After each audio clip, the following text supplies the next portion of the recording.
coconut and olive oil, and red cabbage, carrot, celery, and then we add frozen spinach. Oh yes, push it out. Love veggies. I love veggies. We just cook it till it starts to get a little bit broken down, replicating the stomach of a wild beast. Chuck the frozen spinach in. Yummy, that's a whole packet of frozen spinach.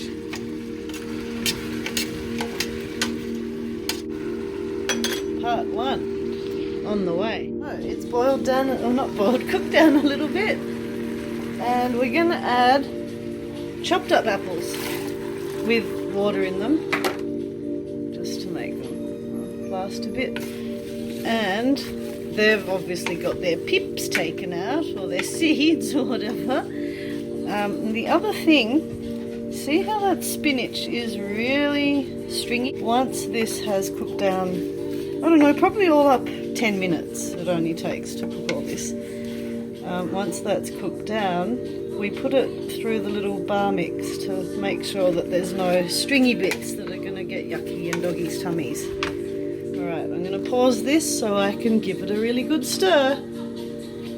So yeah, spinach, red cabbage, apple, carrot, sweet potato, celery, coconut oil, olive oil.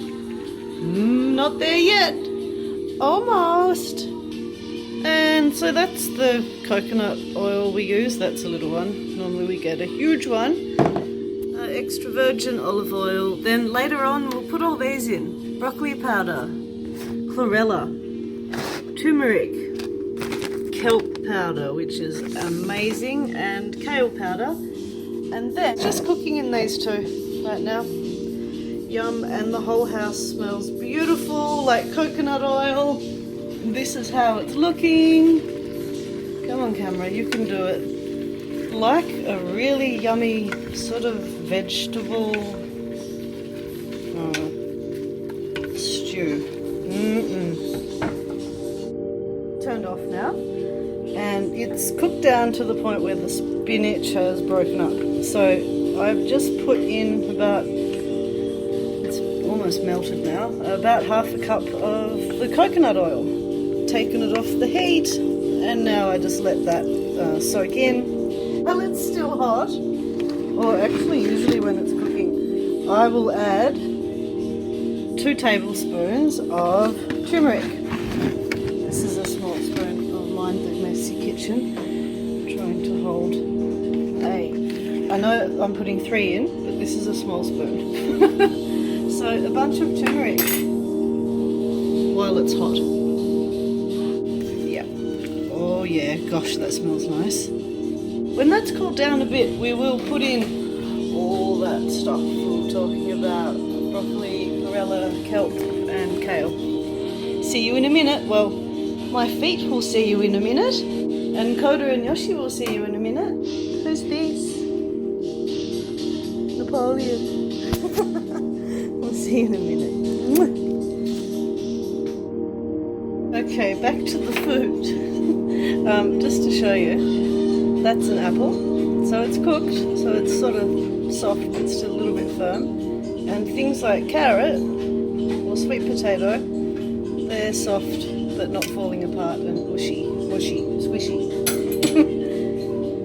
We're still waiting for it to cool down. 2 dogs, and they're hungry.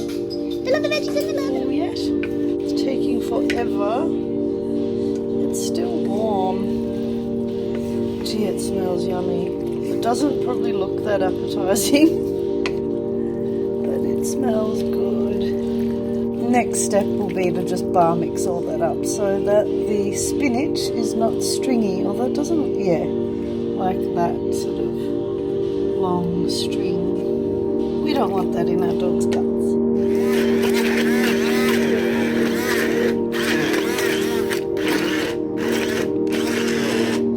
I guess you'd call that puree.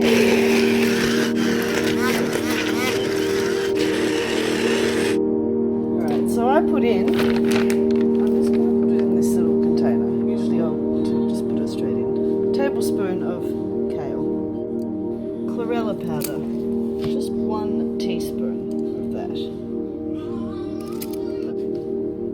4 teaspoons of broccoli powder.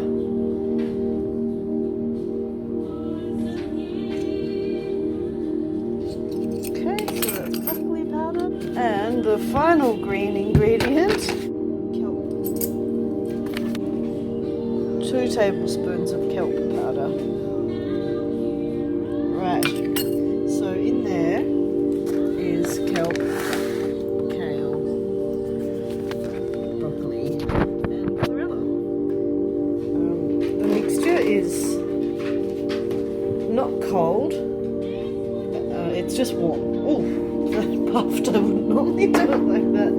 Anyway, so that's going to go from a normal veggie green to like probably a fluoro-y sort of green. So that is all whizzied up, all mixed through, a little bit warm, and then I add about 2 cups of frozen blueberries this time. They love blueberries, and I put them in at the end because they just love having them whole. It's a little pop of deliciousness. Okay, so just mix that through, and that's almost done. Well, almost as in it's done. I just need to put it in containers. And put some of it in a container and some in little ice cubes and pop them out into the dinners. So that looks absolutely like what might be inside the guts of a dead animal.